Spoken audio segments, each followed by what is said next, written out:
Good afternoon, everyone. Welcome to our second webinar in the Primary Care Innovations webinar series. We appreciate you taking time out of your busy schedule to join us today. Before we get started, I wanted to cover a few announcements before this great presentation. First, we'll be recording the video and audio from this webinar today to post on the Primary Care Innovations website.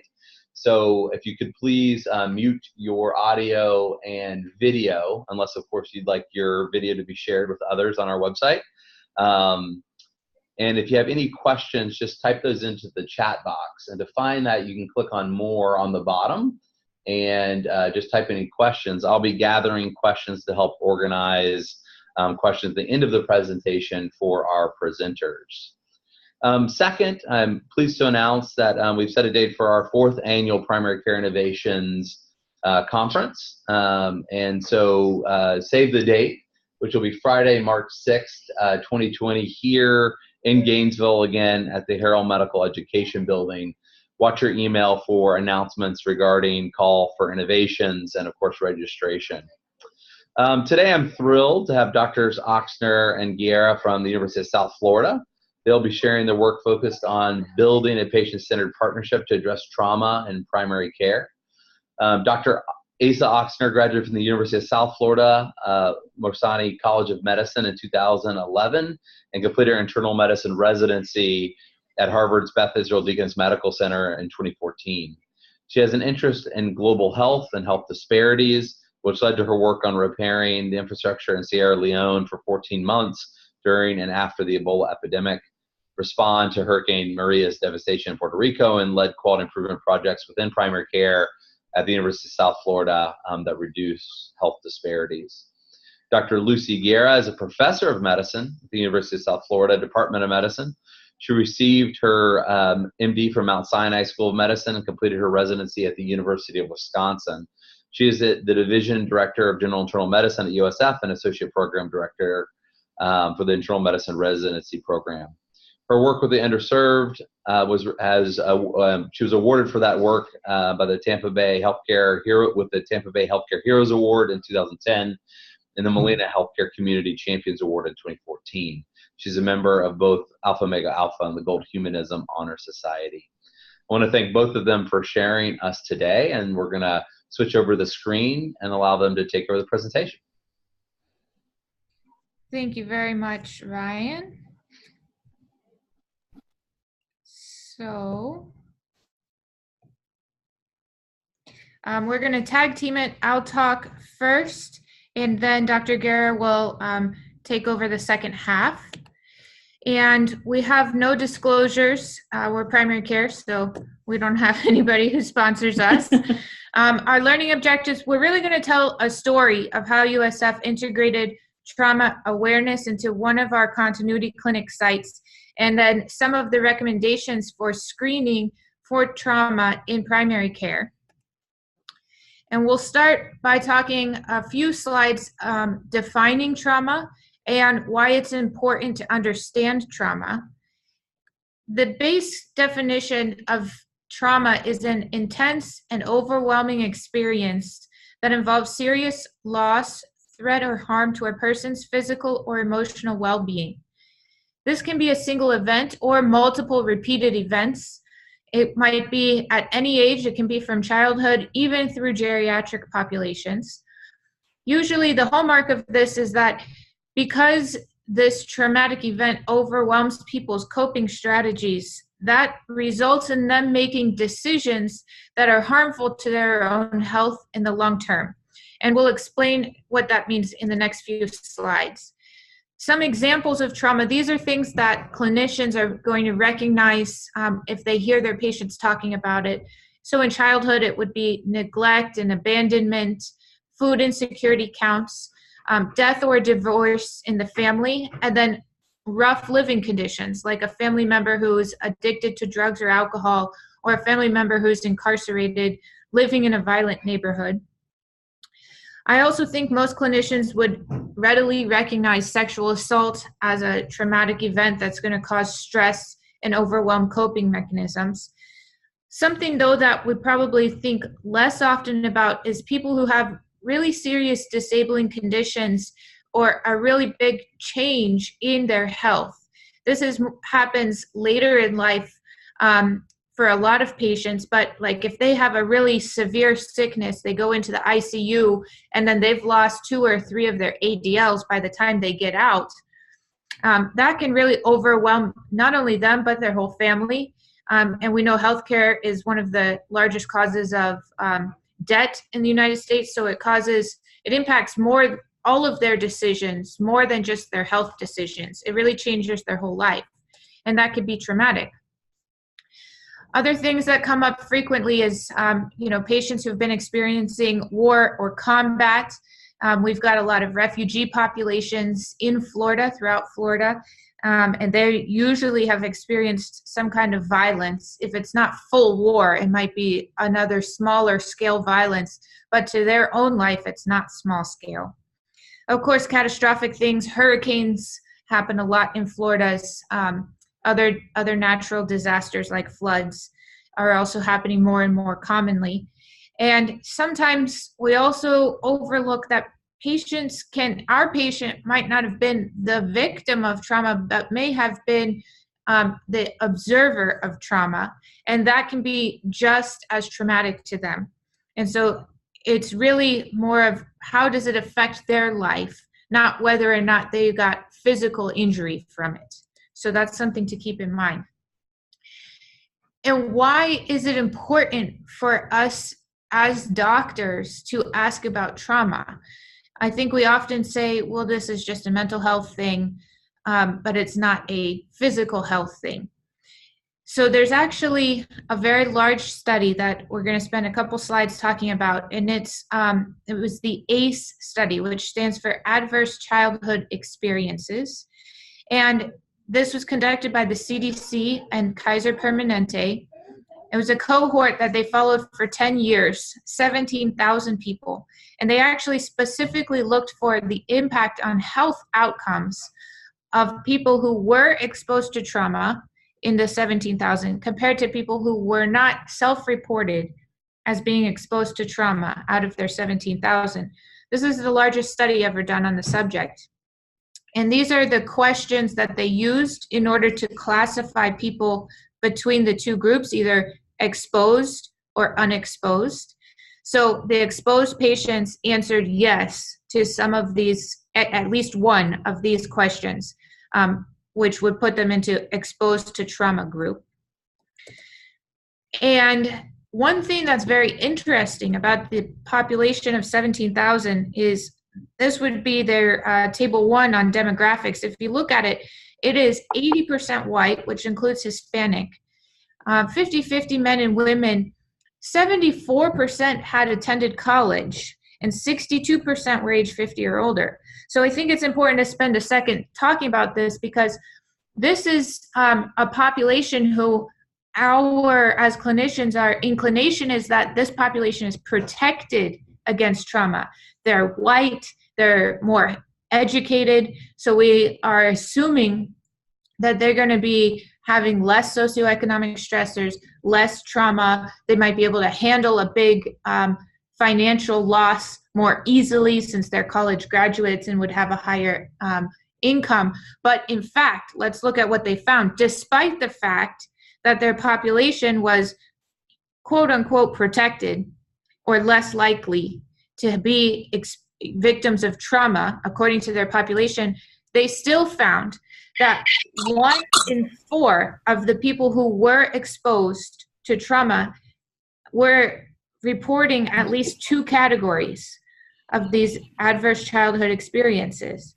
1 in 16 had been exposed to 4 categories, which is a large burden of traumatic events to live through. 22% were sexually abused as children. 66% of women experienced some kind of abuse. And women were 50% more likely than men to have experienced a large burden, like 5 or more, of these adverse childhood experiences. So despite the fact that this might be a low prevalence or low incidence population on the surface, they actually found a large burden of trauma in these 17,000 respondents. And that wasn't their point of their study. The point of their study was this slide, which is what impact, what health outcomes did they find as a result in the exposed group versus unexposed group. They found a lot more social, emotional, and cognitive impairments. They found a lot more of behaviors that are used as coping mechanisms but are actually unhealthy, such as eating disorders, smoking, substance abuse, sexual promiscuity, later on violence in their life as perpetrators. They found a lot of severe and persistent health problems. And they came up with this pyramid that helped them describe how this happens. So people who experience adverse childhood experiences, they end up with disrupted neurodevelopment. In other words, at year 1, they're supposed to be able to speak, however many words, 100 words, but because they're isolated or they've been victims of trauma, wars around them, things like that, maybe they only learn 75 words instead of 100 words. And that goes on throughout their life, that they continue to have social, emotional, and cognitive impairment, which leads to them adopting unhealthy behaviors, such as smoking or drinking.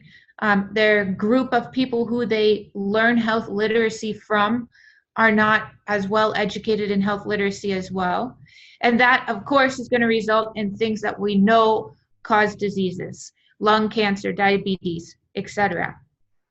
So this is another way we like to portray things with different images so that everybody's learning style can pick it up. But again, this is talking similar idea. They're at higher risk for obesity, and from that, heart disease. They're at higher risk for smoking, and from that, respiratory diseases. They're at higher risk for excessive promiscuity and poor relationships. From that, they get unintended pregnancies, and it goes on and on. So it truly is a risk factor for health in our patient population, and that's why it's important for us to pick up on this. So then now we're going to go through 3 things, tell the story basically of how USF has started to become more trauma aware in our primary care. And step 1 was we had to build partnerships with community resources. And really the reason we did this is we recognized a need among our patients, but when we first recognized it, the providers ourselves, we basically classified it as we need somebody to manage all of our patients with PTSD. We didn't really understand ourselves what truly delivering trauma-informed care would mean and why our system was not delivering that to patients. So at first we were just thinking, okay, this is a problem. We need somebody to take care of it for us. We want to refer out for PTSD treatment. And I'll tell a story of one of our patients who, she's a Haitian immigrant. And so she had a lot of history of violence around her and food insecurity in her home country. She finally made it to the United States in her early adulthood, in her early 20s. She was working, she had a job. Actually, she had 2 jobs. She was a cashier at CVS and she was a maid. She cleaned houses for several of the family members around our university area. But still, she couldn't keep a car of her own. So she was always using taxis to get around. And one day she was raped by her taxi driver. And that was probably at this point 4th or 5th trauma in her life. And she really had a big downslope in her coping mechanisms.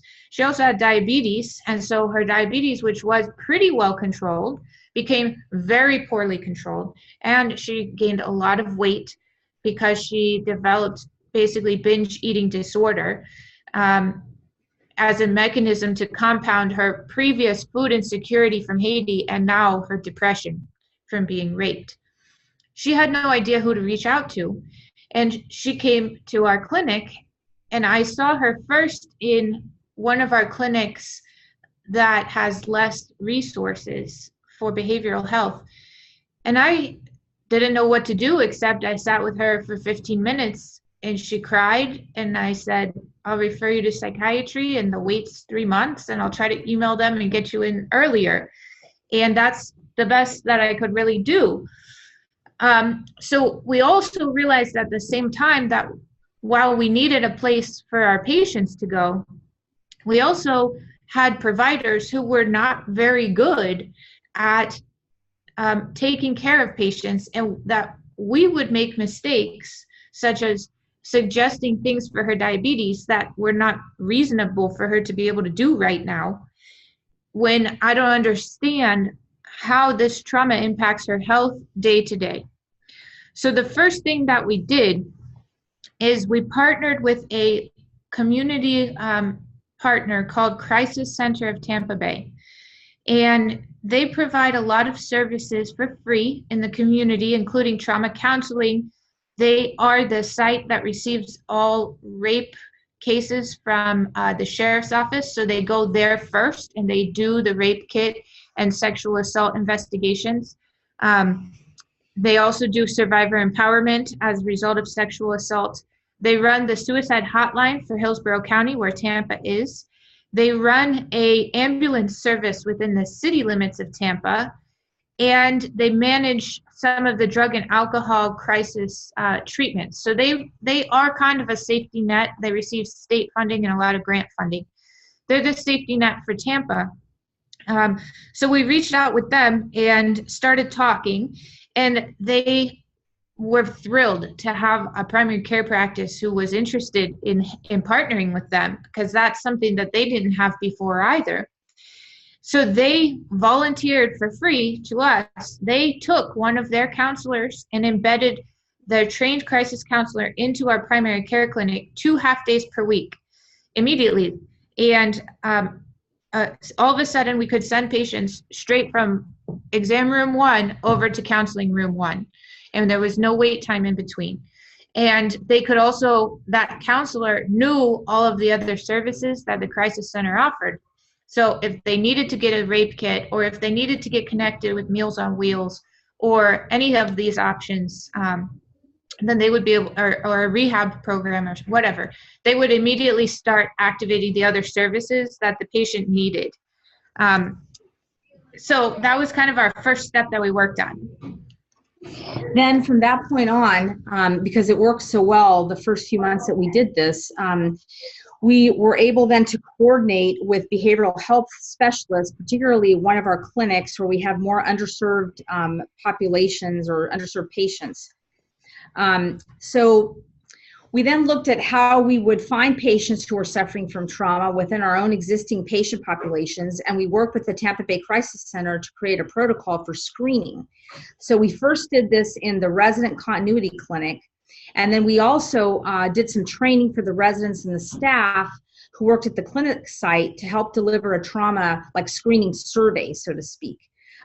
This was beneficial to Tampa Bay Crisis Center as well, because they could look at their existing tools and see what changes needed to be made with some input from medical professionals, both nurse practitioners and physicians, to better improve their tool and see how patients would react to it. So we spent quite a bit of time doing that and trying to smooth things over so that it would be more effective for screening. So trauma-informed screening involves prepare and screen and respond. That's sort of the acronyms, so to speak, or the words that are used to describe it. Sometimes it's referred to in the literature as PSR. And you can see from this particular website that this is how they sort of display it in some of their logos. And we thought it was important to show that. I think one thing that I wanted to point out to you that a lot of times we don't think about as physicians, that the counselors from Tampa Bay Crisis Center pointed out to us, is that we have to consider the environment. And that environment not only includes our clinic environments, but also, you know, where the patients live and where they come from. And so that means creating a comfortable or safe place for patients to describe some of their traumatic events, and also just to help empower them. So a lot of times I don't think we think about that so much. And I'll give you an example at the end where I think it's a very powerful example, and it'll give you an idea of what we truly mean by that. So partnering with the Department of Psychiatry was something that we did in order to start a collaborative care clinic. So we went to our psychiatrist and we said, look, there's a 3-month wait to see you guys.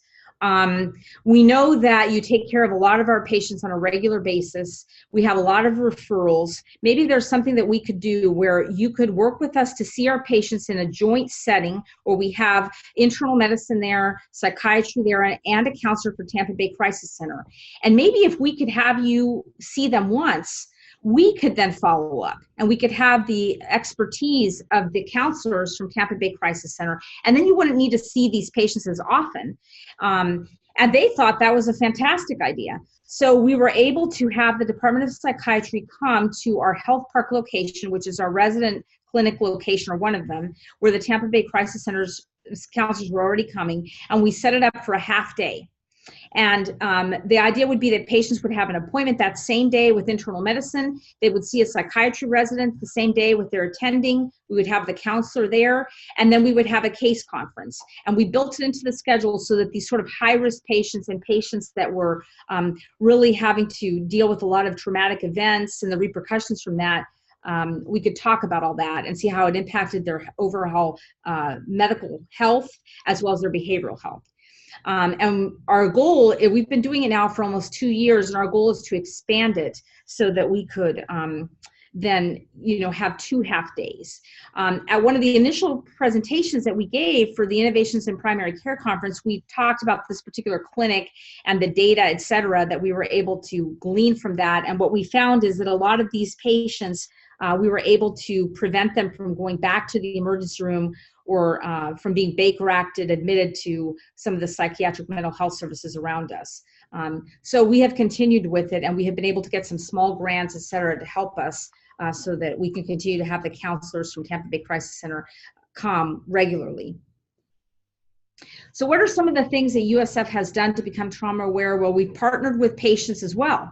That was one thing that the counselors pointed out to us. You have the physicians there, you have us, you have the internal medicine docs, the psychiatric docs, but we really need to get information from the patients. We have patients that could inform us as how to better become trauma aware, and this would then promote an environment where there's safety and trust going forward.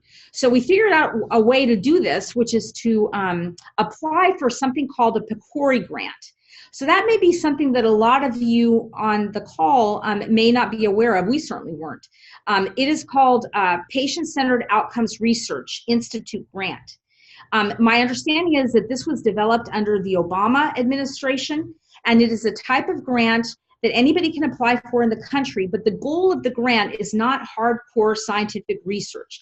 The goal of the grant is to help academic medical centers partner with community organizations so you have the expertise of those academic medical centers, regardless of the discipline, and you can work with community organizations, community partners to develop programs for patients that are effective. It's more like grassroots type work. So they're not looking to see like how many patients died from an MI, or how many patients are enrolled. They're looking at effective mechanisms and tools that can be used with community organizations that then can be spread to others. And so we thought this was a great grant to apply for, and so we did. And this gives you a little idea of the project summary, but it was basically what I just described. So we got some funding from them, and then we were able to develop a patient advocacy type program to help better inform us about trauma. So this was the partnership that we developed with support from the grant. We had several, physicians. We had one of our psychologists, Dr. Gum. We also had a professor of psychology that is also in the College of Social Work, Dr. Clark. And then we had a licensed mental health counselor that was very familiar with our collaborative efforts at one of our clinics from the Crisis Center.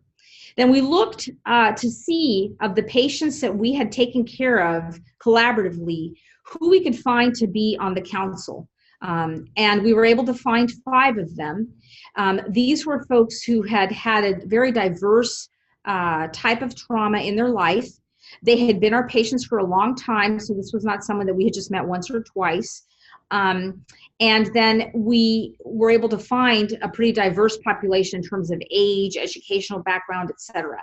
And you might ask, well, how did you approach these patients? Well, we started with the physician and the psychologist who might know them and the mental health counselor. We thought of patients that we thought would be appropriate for this, and we personally reached out to them and asked them to be part of the advocacy group.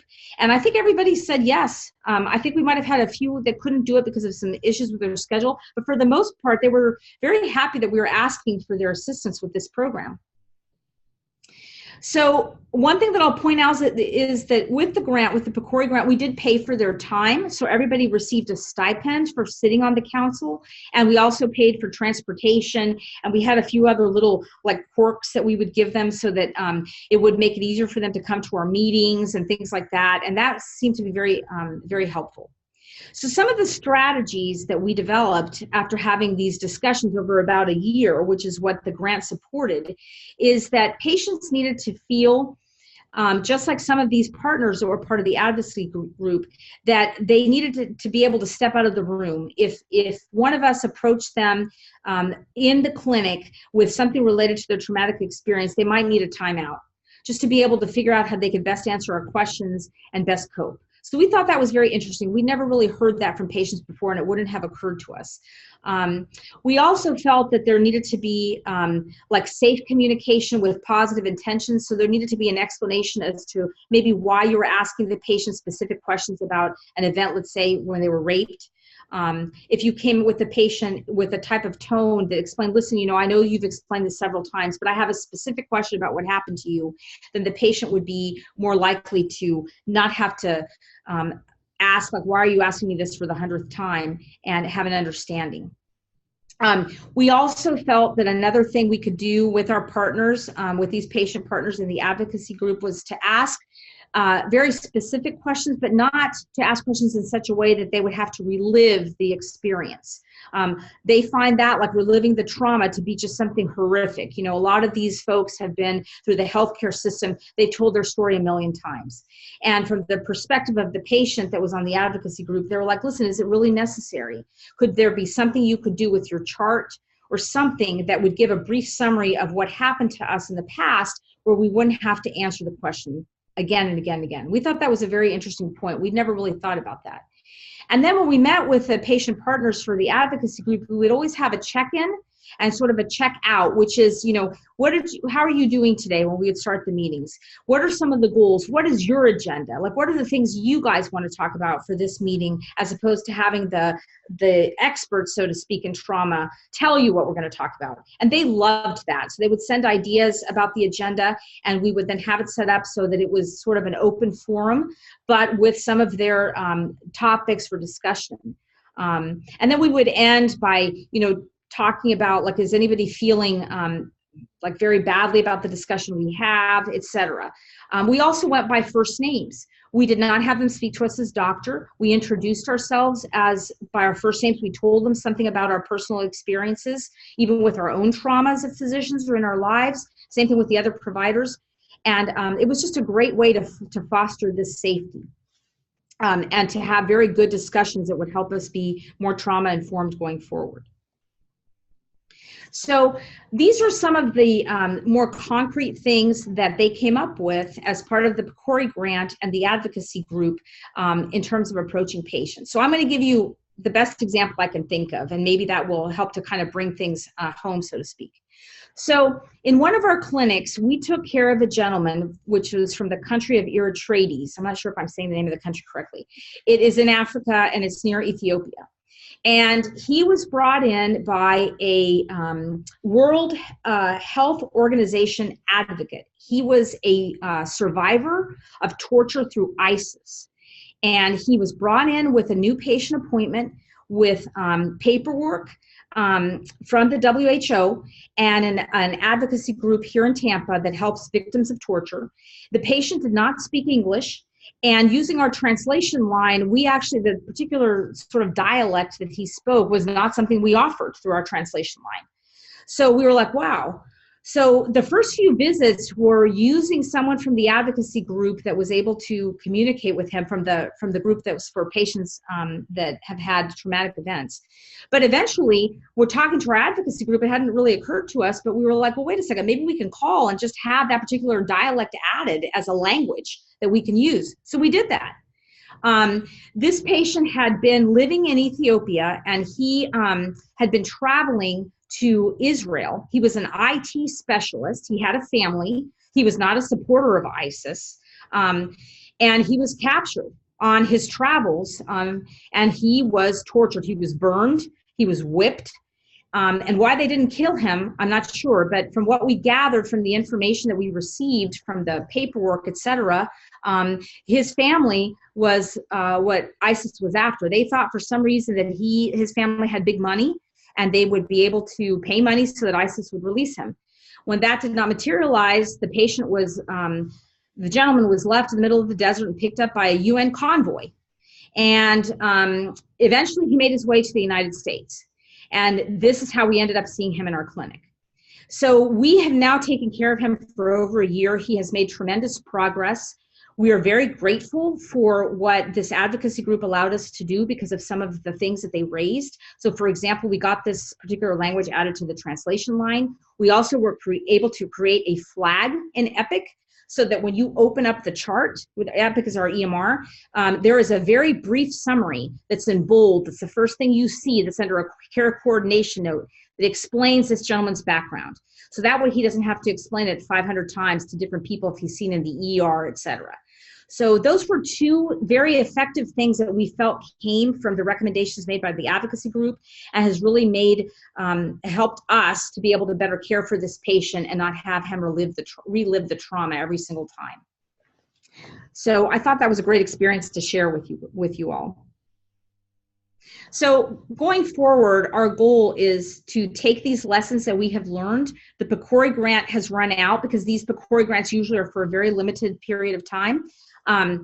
It's not meant for continuous funding, at least the majority of them. So we're going to apply for some additional funding from the Macy's Foundation and some other smaller grants.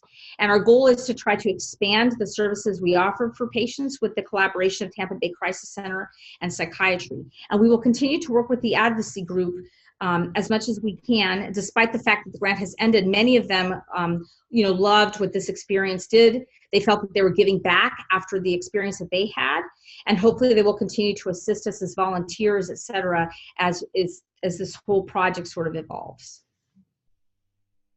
So what is trauma-informed care? To kind of sum up, it is a program, organization, or system that realizes, recognizes, and responds. So it realizes the widespread impact of trauma and understands different paths for recovery. It recognizes the signs and symptoms of trauma in clients, families, staff, etc. It responds by integrating knowledge about trauma into policies, procedures, and practices.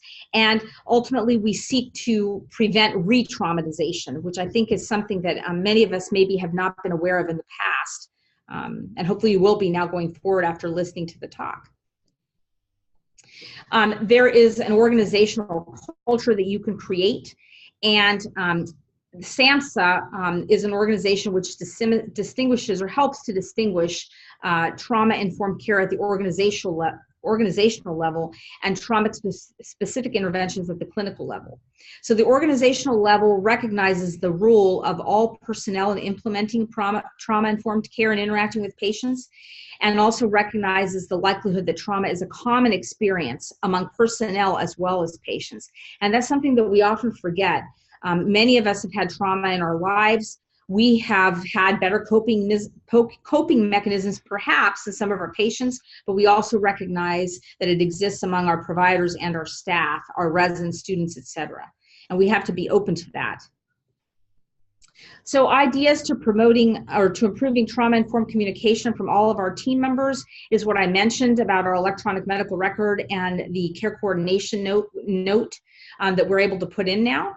And we also are working on developing in the medical school with some of our younger learners a simulation training in poverty and substance abuse, because there are some current curriculums that exist from the University of Missouri. So we're looking at implementing those and trying to give people a little peek of what it's like to have problems with getting food and just trying to live with some of the financial issues that can contribute to traumatic events. So that will be hopefully in the next steps to come. And then finally, we would like to share this video with you. It's just a couple of minutes to wrap up our talk.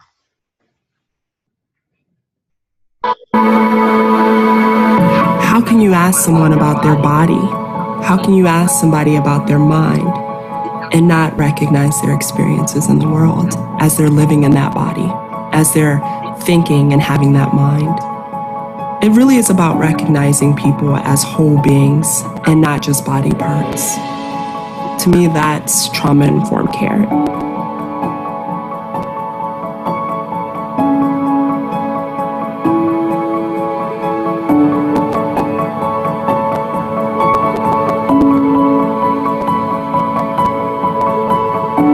The majority of illnesses and conditions that people are treating in primary care settings are trauma-related. There are things going on inside that you cannot visibly see, that if you don't ask about, it's maybe a barrier to the actual care that the healthcare system wants to provide. We want to give people good care, but we want them to thrive. Not just be healthy, but thrive. And it's very hard to thrive in this community.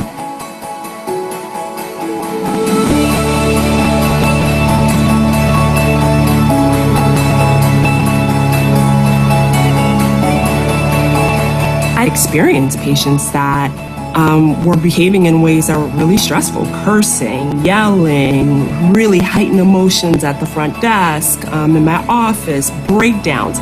We might naturally ask ourselves, what is wrong with that person? Trauma-informed care is really about saying, what happened? Why would a person behave that way? I think one of the biggest frustrations that I've seen from my medical colleagues is frustration. Like, oh my gosh, I keep telling this patient the same thing over and over again. How many times are they gonna come in, not listen to what I recommend, and then have the same symptoms and then keep coming back for the same symptoms? If we ignore trauma in our practices, what we're gonna end up doing is doing the same work over and over again without having a different outcome. I mean, our experience as providers has changed from being overwhelmed, from having a chaotic clinic, to an experience where we're feeling like we are doing the absolutely best job possible. People come willingly. They're using more services, so they're understanding that their health is not just that medical service, but it's what they eat, how much you move, and the state of your soul. But what we've seen is people kind of having longer periods of stability, and maybe they slip, but they get back in touch with us more quickly than they used to. Once you start communicating where you're not being dictated to, you know, someone is actually asking you, how do you feel about this? And how, you know, it builds that trust. You know, it's like, wow, they actually heard me, you know, and I see it. Talking about and becoming trauma-informed does not have to be a traumatic experience. This change process is incremental, and you can begin this as an individual person in your clinic and make a meaningful difference, not only to your patients, but to you as a practitioner. It's not radical to think that our job as primary care providers, and why we went into primary care in all of our different disciplines, is to actually help patients heal. I mean, that's not radical at all. It's self-evident, but it's like taught out of us. And what we're doing now in this movement towards trauma-informed primary care is to teach that back in, is to help people realize that their vision for why they went into this to begin with is to help people heal and to connect with them in that process, and to heal themselves in that process, and to have joy in that process.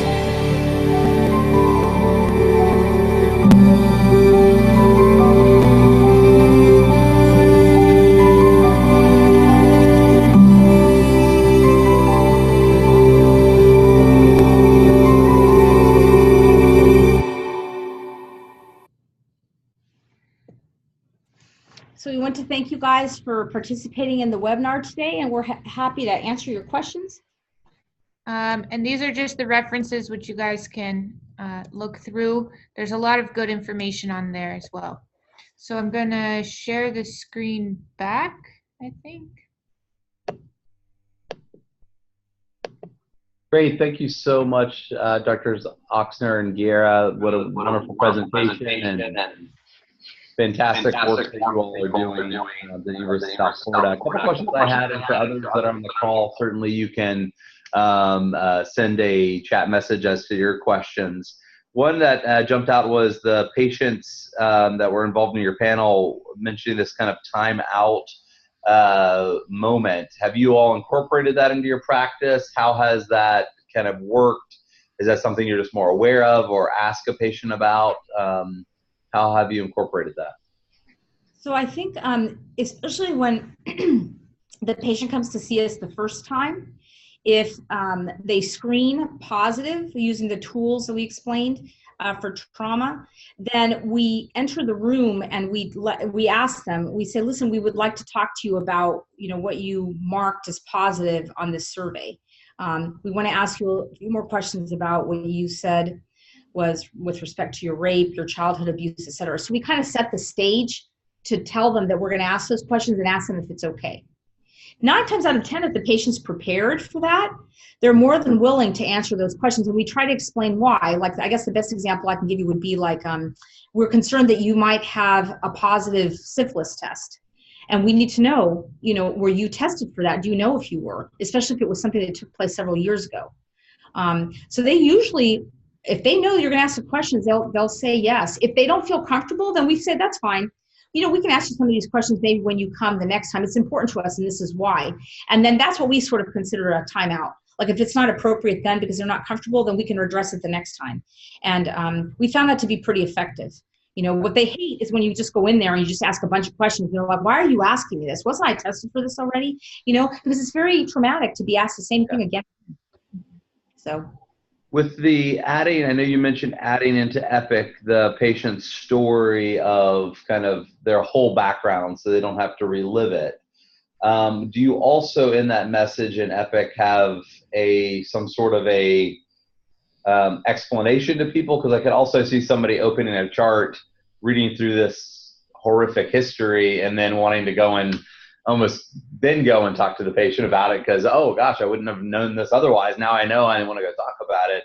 Is there something, just to give some sort of context to that history or? Yep. Yeah. So we usually, under the care coordination note, we usually put in there in bold, this is a patient who has been a trauma survivor.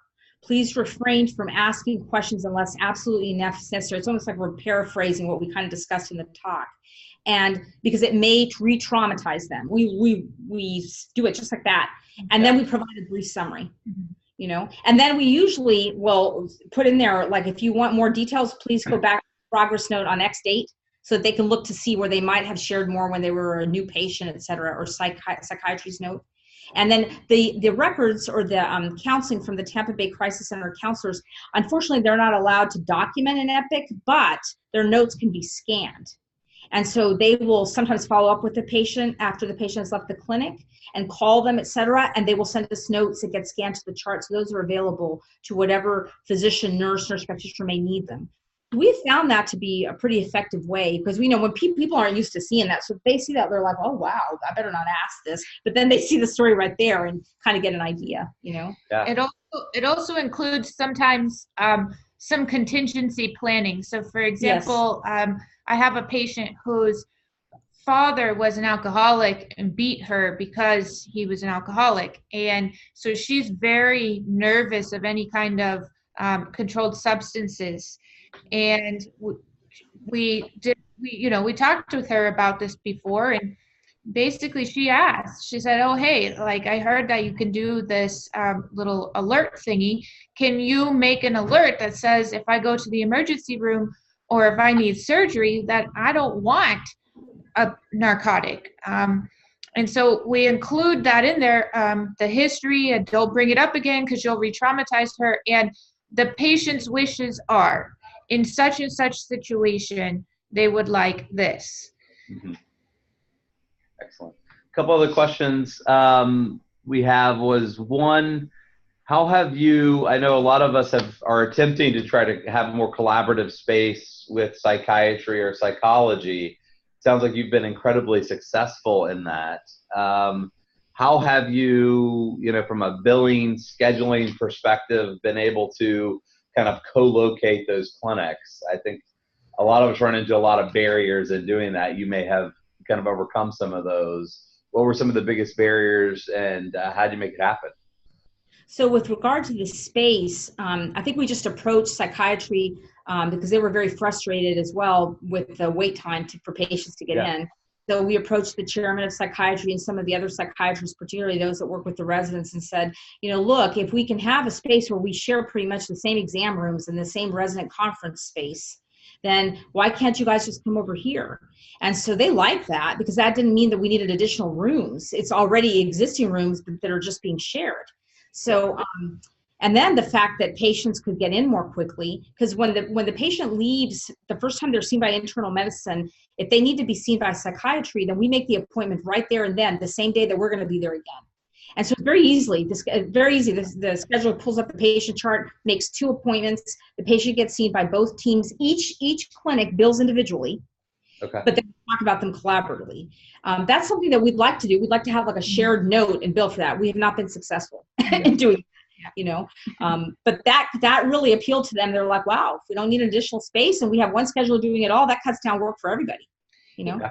This does not go to central referrals. Right. Like the way that a CT scan or a cardiology referral does. This is scheduled upon checkout as part of our checkout process by the own MAs that are in our clinic.